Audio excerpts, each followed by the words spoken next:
আসসালামু আলাইকুম রহমতুল্লাহ। আপনার অনেকেরই মনে প্রশ্ন উঠতে পারে যে কলা গাছে লাভ বেশি নাকি পেঁপে গাছে লাভ বেশি। আমার নিজেরও হয়েছিল, কিন্তু আমি অনেক দিন পরীক্ষা করার পর আপনাদের সামনে একটা ভিডিও নিয়ে চলে আসলাম যে কলা গাছে লাভ বেশি না পেঁপে গাছে। তাই আপনাদেরকে বোঝানোর চেষ্টা করি, তাই বুঝবেন। দেখতে পাচ্ছেন এই কলা গাছটা, এখানে একটা সুপ, হ্যামরা একটা সুপ, আর এখানে তিনটা সুপের মধ্যে কলা হয়েছে। একটা সুপের মধ্যে কলা হয়েছে, দেখেন এই যে একটা কলা, আর প্রথমেই দেখছেন হ্যামব্রেতে আরও দুইটা কলার সুপ, তো দেখতেই পাচ্ছেন। আর মনে করেন এই সুপটির মধ্যে তিনটা কলার সুপ আছে, তিনটা, এই দিক দিয়ে এই দিক দিয়ে এই দিক দিয়ে তিনটা সুপ আছে। তিনটা কলার সুপ যদি আমি বিক্রি করি 500 টাকা হলেও 1500 টাকা অনায়াসে বিক্রি করতে পারবো ইনশাল্লাহ। আর মনে করেন একটা পেঁপে গাছে হাইস্ট 2000 টাকা বেচতে পারলাম। পেঁপে গাছ আমি লাগাইছি, ছাগলে খায়ালছে, অনেক খায়াল, কিন্তু কলা গাছ আপনি লাগাইলে দেখতেই পারতেছেন।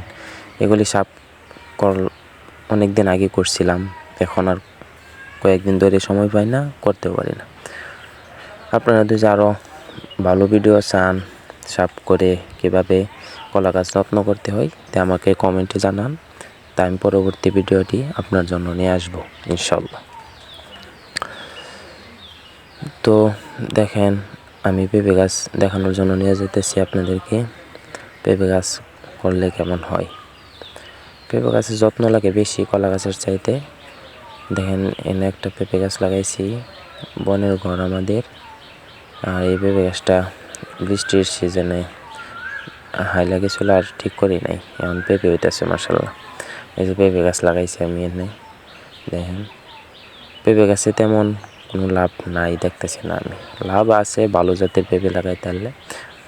দেখেন পেঁপেগুলিতে খরা হালকা হালকা ছাড়ছে, আমার পেঁপেগুলিতে সার দিইনি তেমন, গোবর খালি দিয়েছে, আর কোনো সার দিইনি। বুঝতে পারছেন, এই একটা পেঁপে গাছে আপনি হাইস্ট 2000 টাকা বেচতে পারবেন।